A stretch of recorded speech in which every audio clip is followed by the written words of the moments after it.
kasih cita-cita tak aslinya. Ternyata cita-cita tak adalah menjadi penyanyi dangdut. Halah, ribet bener urusan cita-cita. Oke, aslinya pertanyaannya adalah apa cita-cita globalis aslinya? Cita-cita globalis sekarang ini adalah membangun financial kingdom. Caranya dengan otoritas negara atas mata uang akan dihilangkan. Bagaimana globalis melakukan itu? Kita sederhanakan cara mereka. Kita tahu bahwa Alibaba dan Ant Group yang kaya dan sukses itu ada di salah negara. Dia kaya di negara komunis. Sehingga aset Ant Group jadi BUMN saat ini. Manyun deh tuh pebisnis filsuf yang namanya Jack Ma.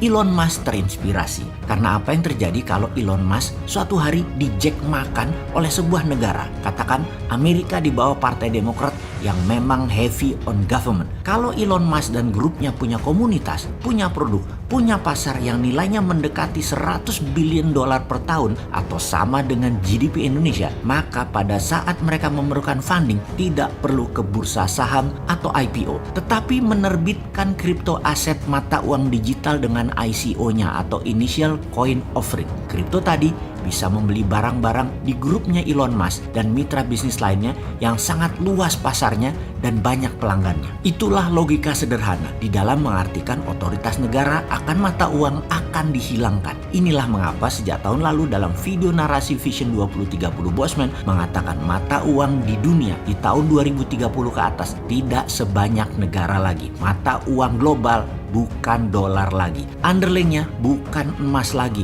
bukan hutang, tetapi algoritma pasar konsumen dan produksi mereka. Ini jauh lebih powerful ke depannya karena dunia menjadi digital. Aset digital jauh lebih bernilai dari aset fisik. Kuno fisik itu ke depannya. Kita sebagai manusia berdaulat, patriotis, nasionalis yang anti globalis dan anti penjajahan asing harus punya solusinya untuk mengcounter gerakan globalis karena mereka akan dengan cepat melahap seluruh dunia yang awalnya mereka menggunakan COVID sebagai biological warfare tool. Solusinya bagaimana buat Indonesia? Negara akan punya dua sistem keuangan saat ini sudah benar. Satu mata uang fiat fisik yang saat ini beredar kurang lebih 6.000 triliun rupiah. Yang satu lagi adalah e-rupiah, digital rupiah. Digital rupiah basisnya adalah create money atau cetak uang berbasis pinjaman. Pertama, minusnya APBN pemerintah, mintakan BI berhutang ke negara. Jangan terbalik, pemerintah ngutang ke BI, ngutangnya ke negara melalui BI. BI lah yang menerbitkan surat hutang, jangan negara yang menerbitkan surat hutang seperti selama ini. Jadi e-rupiah dicetak sebanyak misalnya APBN dan kredit pinjaman pihak swasta nasional di Bank Nasional. Bank Nasional